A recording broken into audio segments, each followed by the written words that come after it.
Sejam todos muito bem-vindos, amigos e amigas do Evangelho da Noite. O negócio começou aqui, eu fui pego meio que de surpresa, mas eu já estou dando as boas-vindas. E hoje faremos o culto do dia 27 de novembro de 2025. Sabia? Então são todos muito bem-vindos para este culto. E para começar, nós vamos, como fazemos usualmente, ler uma página de um daqueles livros inspirados, que o Francisco Cândido Xavier psicografou pelo espírito do Emmanuel. Esse aqui é o Fonte Viva. Nós vamos ler a lição dele hoje, é a lição 22, Retribuição. Deixa eu ver se eu anotei já aqui. Aí, vamos colocar aqui um auxílio luxuoso de uma luz. E retribuição. É uma passagem de Mateus, capítulo 19, versículo 27. Pedro disse-lhe, Jesus falando, entre aspas, Pedro disse-lhe, e nós que deixaremos tudo e te seguiremos, que receberemos? Pedro foi muito direto, como ele sempre era, A pergunta do apóstolo exprime a atitude de muitos corações nos templos religiosos. Consagram-se o homem a determinado círculo de fé e clama de imediato, que receberei? Está vendo? A resposta, porém, se derrama silenciosa, através da própria vida, que recebe o grão maduro após a colheita. O triturador que o ajuda a purificar-se. Que prêmio se reserva a farinha alva e nobre, o fermento que a transforma para a utilidade geral? Que privilégio caracteriza o pão depois do forno? A graça de servir. Não se formam cristãos para adornos vivos do mundo, e sim para a ação regeneradora e santificante da existência.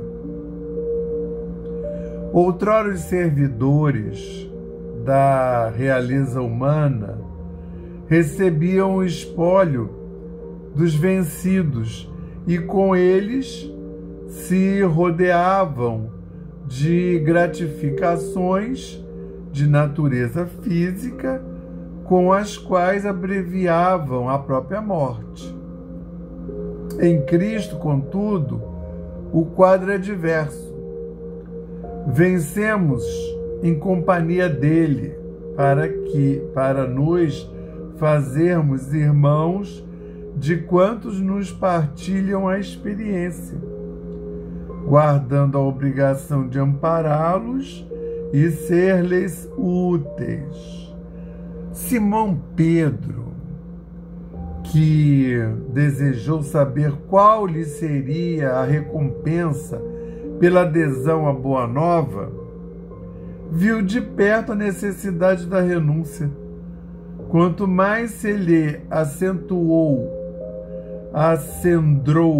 a fé, maiores testemunhos de amor à humanidade lhe foram requeridos. Quanto mais conhecimento adquiriu, a mais ampla caridade, caridade foi constrangido até o sacrifício extremo. Se deixaste, pois, por devoção a Jesus, os laços que te prendiam às zonas inferiores da vida, recorda que, por felicidade tua, recebestes o céu, do céu, a honra de ajudar, a prerrogativa de entender e a glória de servir. Graças a Deus.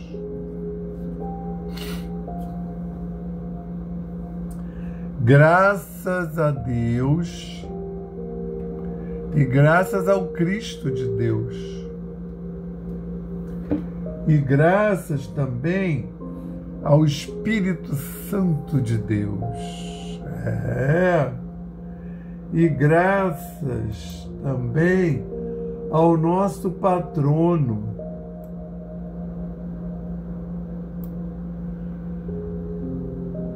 São Francisco de Assis, e a sua falange maravilhosa. E graças à egrégora da Aliança da Fraternidade do Evangelho da Noite.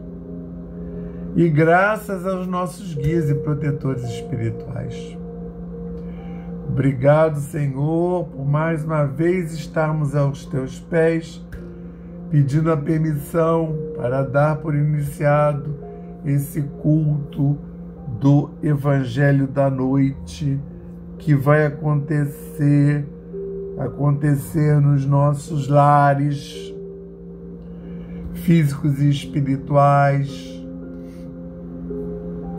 que durante o Evangelho da Noite, seremos visitados por essa falange espiritual, que é a que realmente faz acontecer esse culto no plano espiritual, que nós possamos estar com as portas e as janelas abertas para recebermos esta falange iluminada, vinda do alto, que vai então nos visitar, reenergizando e reharmonizando as nossas frequências, os nossos templos, que são os nossos corpos, sanitizando nossos lares físicos e espirituais e balsamizando todos aqueles necessitados que estão aqui no raio de ação desse culto.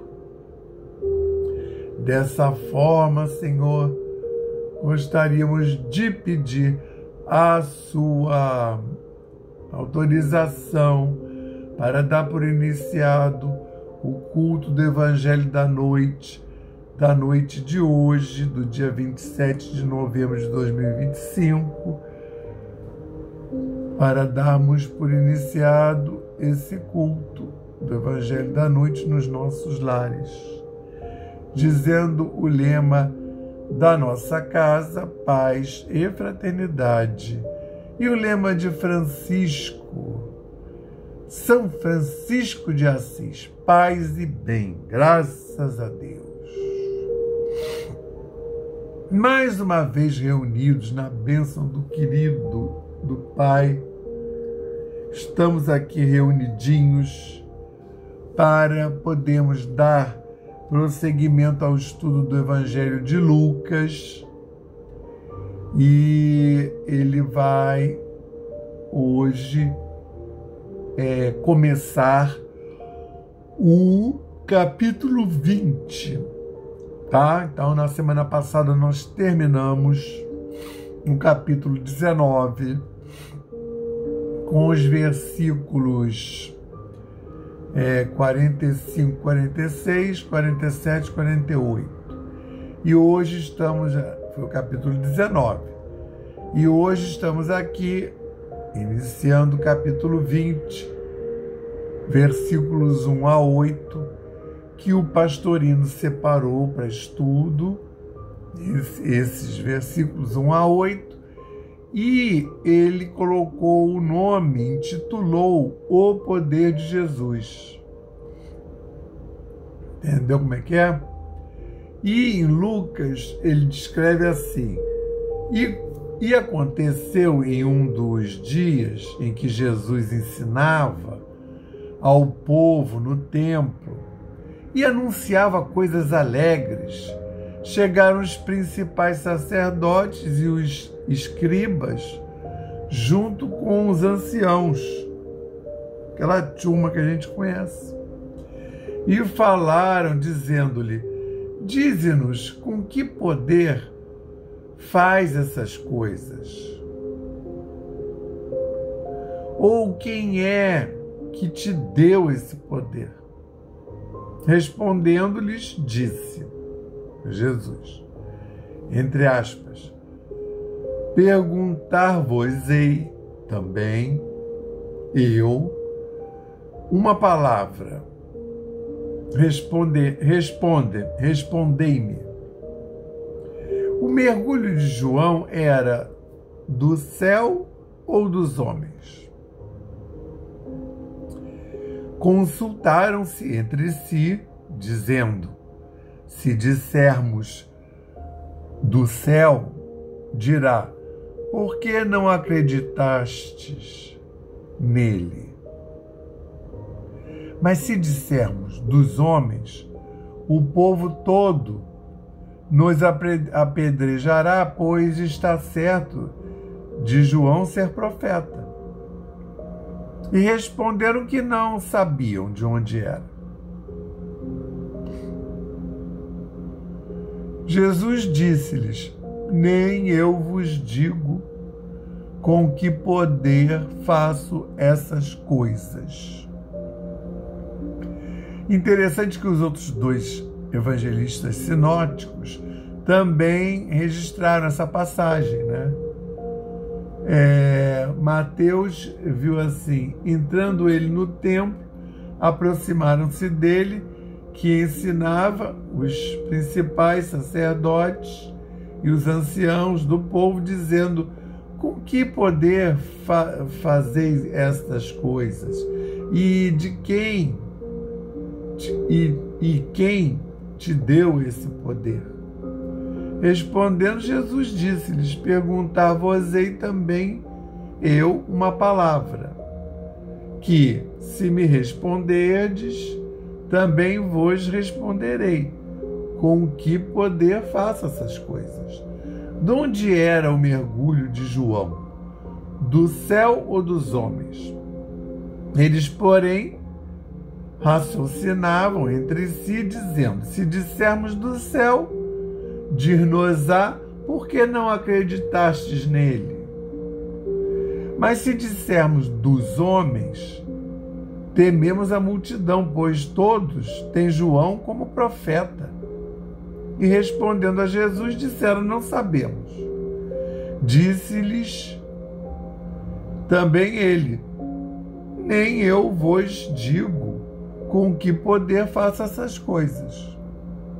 Bastante parecido, né? O Mateus, que foi o segundo evangelho, que o Lucas é o terceiro.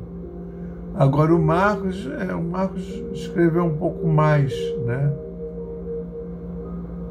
Ele registra que eles estavam vindo de Jerusalém e vieram de novo a Jerusalém, e perambulando Jesus pelo templo, vieram a eles, Jesus e os apóstolos, os principais sacerdotes e escribas e os anciãos. E aí vai relatando a mesma espinha dorsal. Por quê? O que acontece aqui? Agora você vê que coisa, né? Esses que estavam lá, quem era?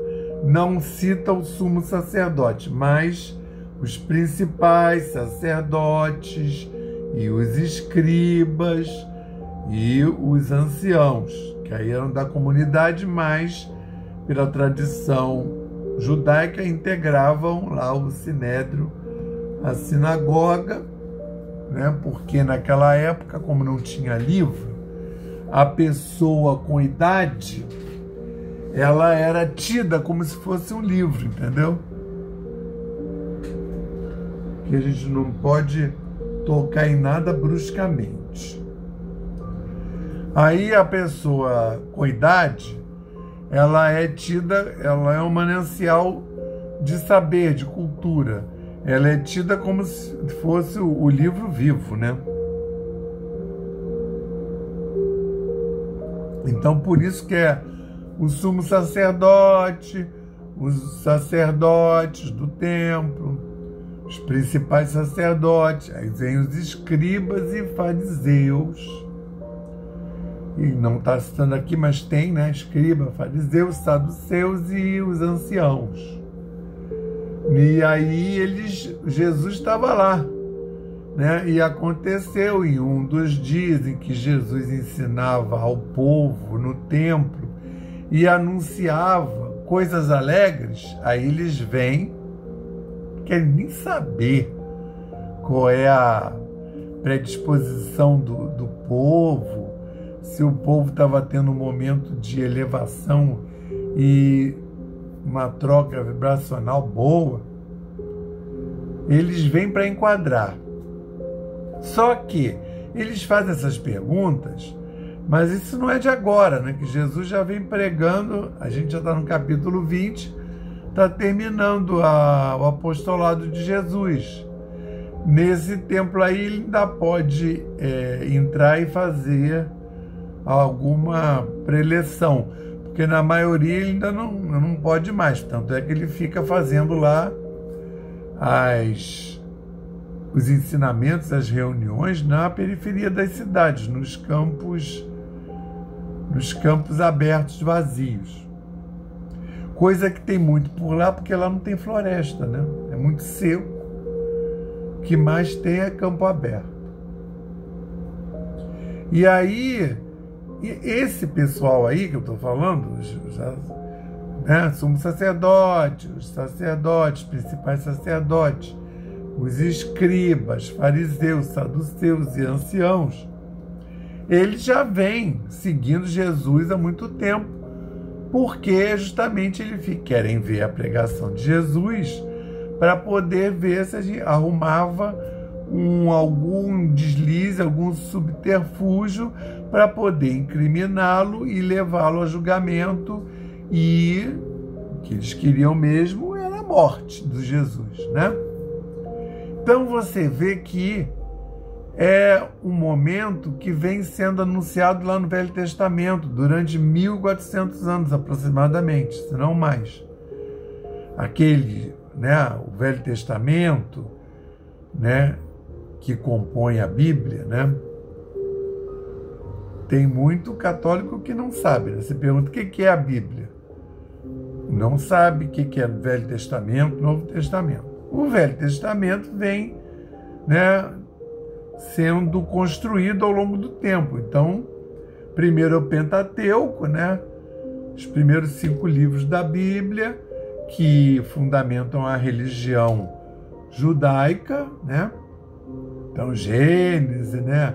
Número, Levítico, aqueles primeiros 5 livros.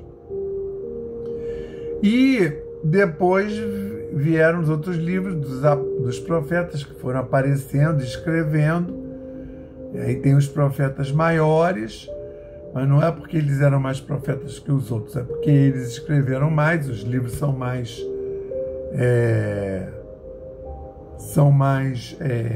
tem mais páginas, né? São mais grossos, e os profetas menores. E aí chega no Novo Testamento que né? É o próprio Cristo falando. Aí tem as cartas de Paulo, que já é decifrando a teologia, e agora os evangelhos. Eu estou falando aqui dos 3 evangelistas sinóticos, que eles escrevem tendo em vista a vida do Cristo cronologicamente. Mais ou menos porque tem uma pequena discordância. Já o João é um evangelho de mensagem, foi escrito muito depois, né? E aí, eles, tanto é que nessa passagem aqui, até os 3 são bem parecidos, né? Bem iguais. As palavras, a ordem de contar a história, as palavras são as mesmas. E aí, quando essas pessoas ligadas à sinagoga fazem essas perguntas, não é porque eles querem comprovar que essa pessoa que se apresenta, essa pessoa que se apresenta como Yeshua, né? Ou Yoshua, e Jesus, ele se apresenta como sendo o profeta que estão esperando há 1400 anos, lá, desde o Velho Testamento. Eles não estão com essa questão mais, até pelo contrário. Jesus já fez todos os sinais, que ele tem quase 3 anos de apostolado, ele já fez todos os sinais, e que tanto de fazer estudo nas sinagogas, citando o Velho Testamento, sendo que todo mundo sabe que ele era carpinteiro, filho de carpinteiro, e nunca teve acesso aos livros, né? Diferente da classe dos saduceus, que eram de família de sacerdotes, né? E eles tinham acesso, né? Mas não é o caso de Jesus, que ainda por cima morava em Nazaré, um vilarejo pobre, não era cidade não naquela época. Era um vilarejo pobre que abrigava parentes de Jesus, né? Até porque é um planalto num lugar alto que tem problema de água, né? Até hoje não é uma cidade grande, não. Não chega nem a 100 mil. A Tijuca deve ter mais gente do que em Nazaré. E aí, eles estão lá. E eles resolveram dar uma enquadrada em Jesus, né? Então, mas eles não estão agora. Quando Jesus anda lá pelas cercanias, eles iam atrás, justamente para poder ver se pega alguma falha, algum deslize de Jesus. Só que tem até um capítulo, eu acho que é em Mateus, se não me engano, ou será que é aqui em Lucas mesmo, que o capítulo inteiro é essa gente fazendo pegadinha para Jesus, né? Daquela que a gente deve, querido mestre, querido mestre, nós devemos ou não pagar os impostos ao César, a Roma? Mas imagina, esse pessoal era coisa de fariseu. Eles não iam botar a cara deles porque todo mundo conhecia os fariseus, assim como os sacerdotes, sumos sacerdotes, não iam atrás de Jesus. Eles mandavam os neófitos, né, os discípulos deles. E aí diziam qual é a pergunta que eles tinham que fazer. E aí eles iam lá, faziam, mas não conseguiam. Então tem um capítulo que é uma pergunta atrás da outra, tudo capciosa. Aí, uma mulher casou com um cara, não teve filhos, a lei diz que ela pode desposar o irmão para dar filhos àquela família. Aí, mas era o caso, eram 8 irmãos, né? E ela foi casando com eles e eles foram morrendo. E aí depois ela morreu. Lá no céu, ela vai ser esposa de quem? Uma das perguntas que fazem para ele, né? A gente deve ou não pagar o tributo? É no mesmo capítulo. O capítulo é só de pegadinha para Jesus. Aí lá até fala qual é o grupo que está indo fazer a pergunta. Aí, ouvindo isso, né, porque ele vai dando as respostas e deixando todo mundo lá. Aí tem uma hora que fala assim: ouvindo isso, os saduceus resolveram perguntar tal coisa. Então eles ficavam ali atrás de Jesus, mas não conseguiam, né? E então eles não estavam ali para confirmar se ele era realmente o Filho de Deus, se ele era o enviado, né? E o Mateus, o primeiro evangelho a ser escrito é o Marcos, o segundo é Mateus, que Mateus ficou pegando as referências no Velho Testamento e dizendo: olha, tá vendo? Esse daí é o profeta que foi prometido, Filho de Deus, porque lá no Velho Testamento está escrito isso, isso, isso, isso. E aí ele está comentando a passagem que está sendo apresentada lá no Evangelho de Jesus. Mas, como sabemos, né, então, até porque eles mesmo estão tornando patente que ele tem os poderes e que eles não sabem de onde vem. Mas assim, da onde vem? Eles não sabem, não, né? Eles não querem saber. Eles não querem acreditar, por isso estão perguntando, né? Dize-nos com que poder fazeis essas coisas, ou quem é que te deu esse poder? Mas eles já sabem, Jesus já se apresentou, né? Não diretamente, porque isso você chega à conclusão que ele é o Filho de Deus, o profeta prometido, enviado, é um momento interno seu. Você que tem essa certeza, como é o caso da samaritana. Ele encontra com a samaritana, vai tendo um diálogo, ela vai fazendo as perguntas, até que no final ela fala: eu ouvi dizer que está vindo um profeta, né? Não sei se ela fala o Filho de Deus, mas aí ele fala: sou eu. Então é a única vez que ele se apresenta para a pessoa, que ele diz para a pessoa.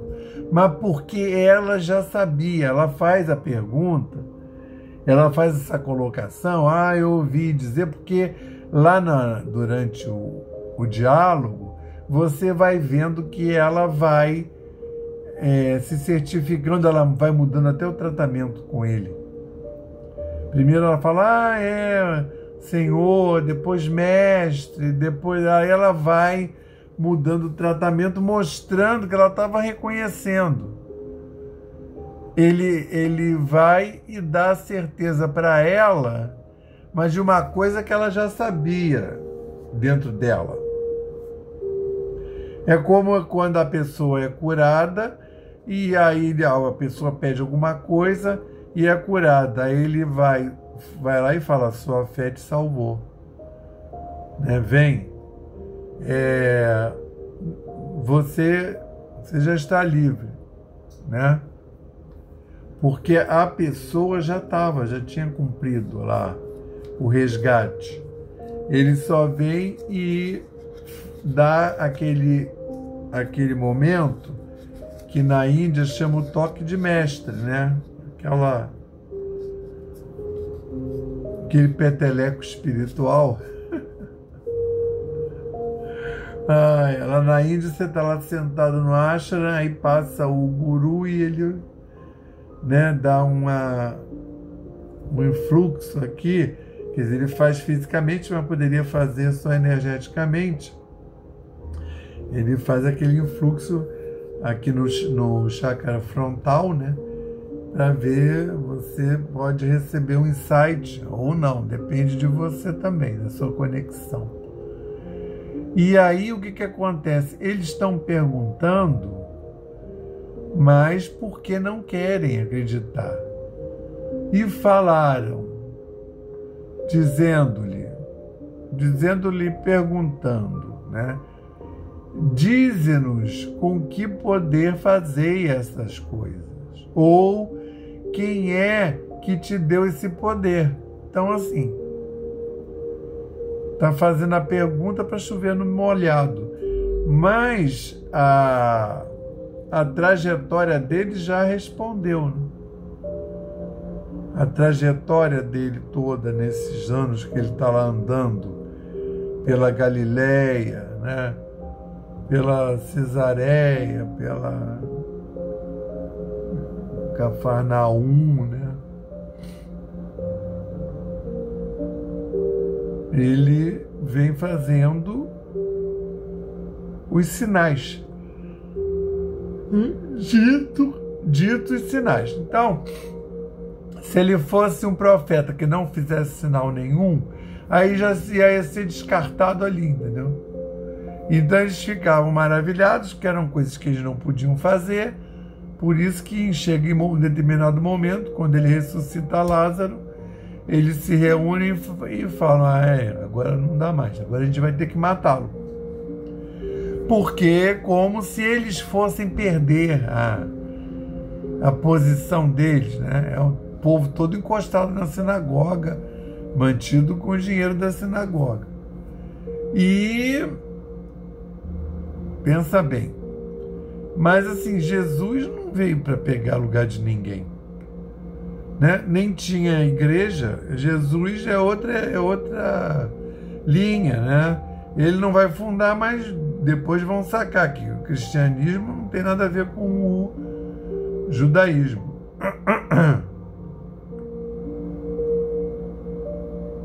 E eles vão matá-lo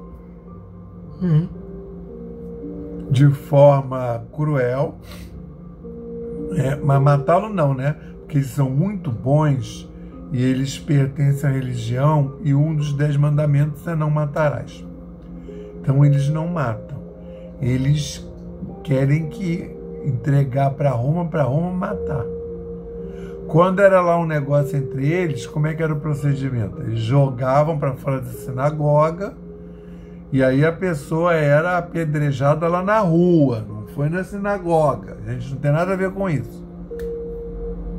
Aí que eu fui entender porque um dos mandamentos é não farás falso testemunho, quer dizer, era o must da época, né?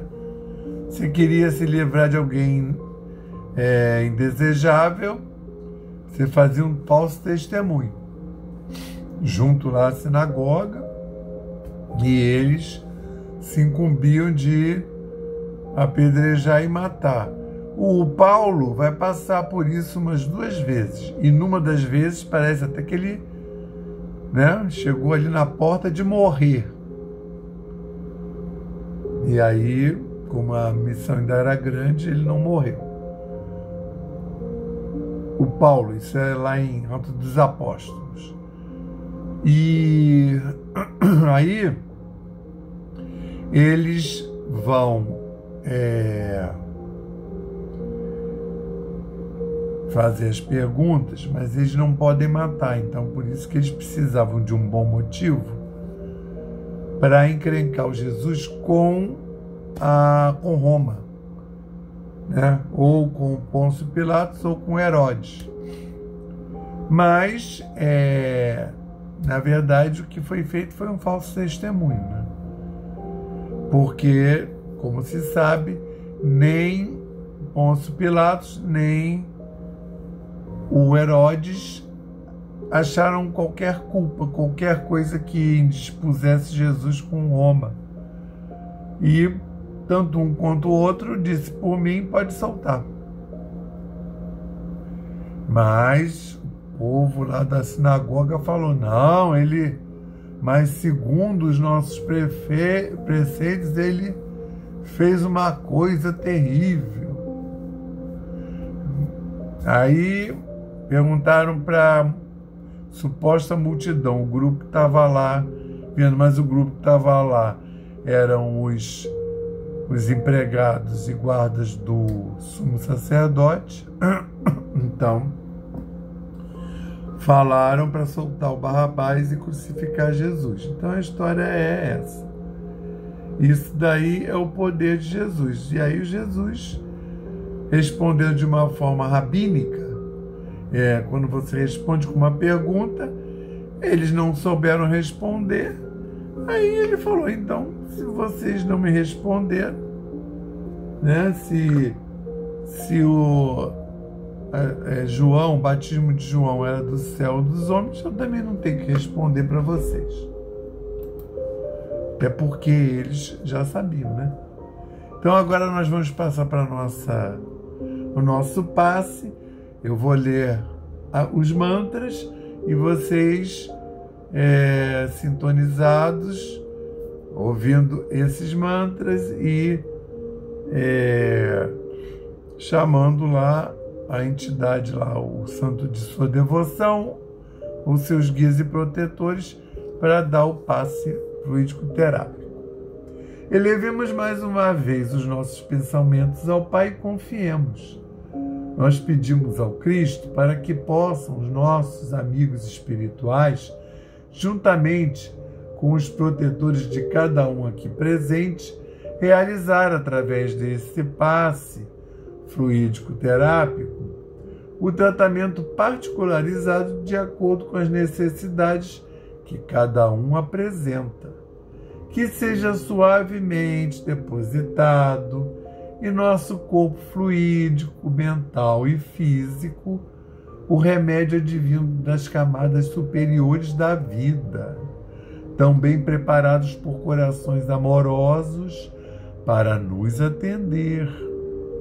Rogamos ainda que os benefícios deste passe se estendam aos nossos lares, envolvendo de forma carinhosa nossos familiares, parentes e amigos, proporcionando-lhes igualmente tratamento eficaz.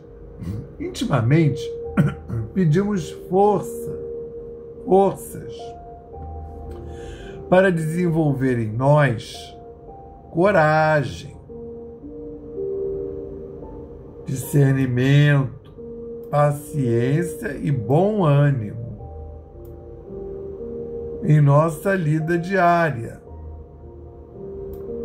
nos colocando agora na posição de receptores abertos à boa influência do alto, alentando a nossa consciência de que somos seres oriundos e viventes no universo de Deus.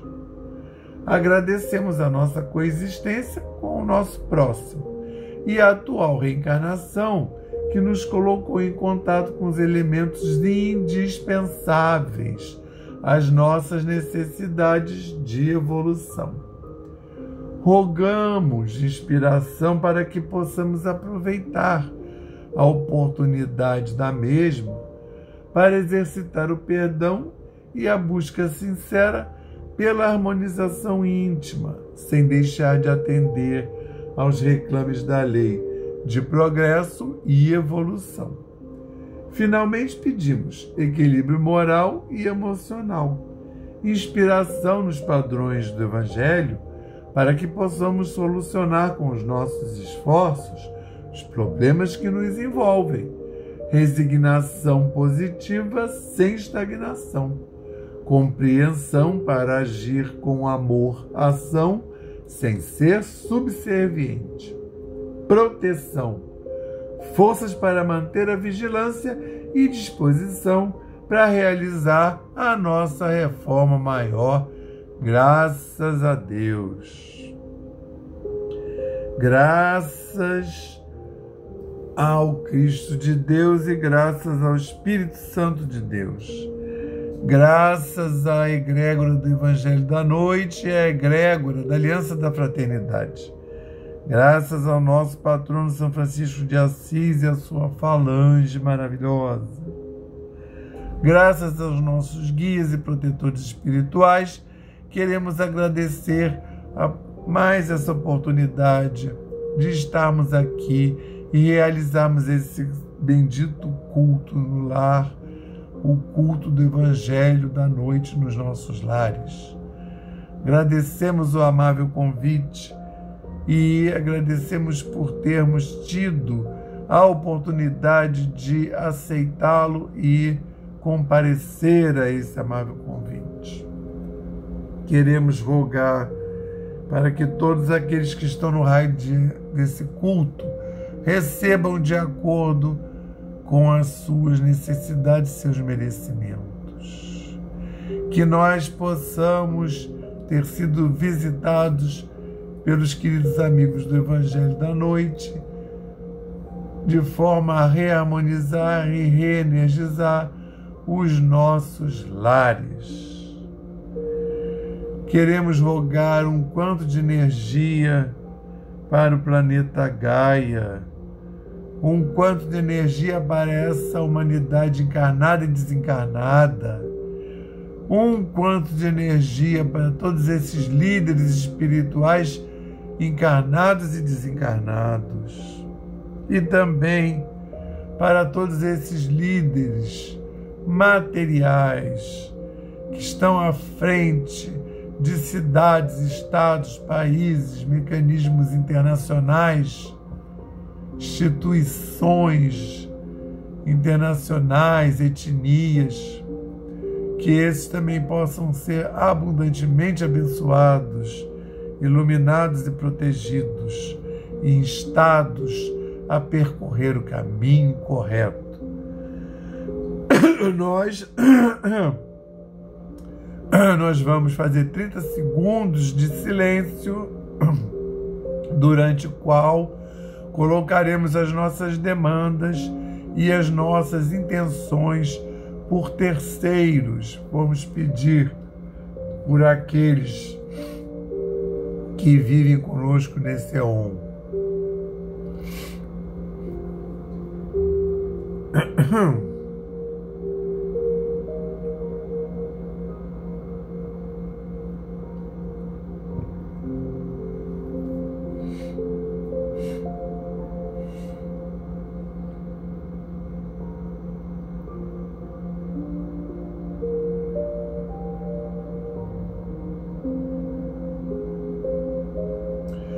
Ao final de mais esse culto, só nos resta pedir a permissão para dá-lo por encerrado, dizendo o lema da nossa casa: paz e fraternidade, e o lema de Francisco: paz e bem. Que possamos ter todos uma excelente semana de luz, de paz e de amor. Graças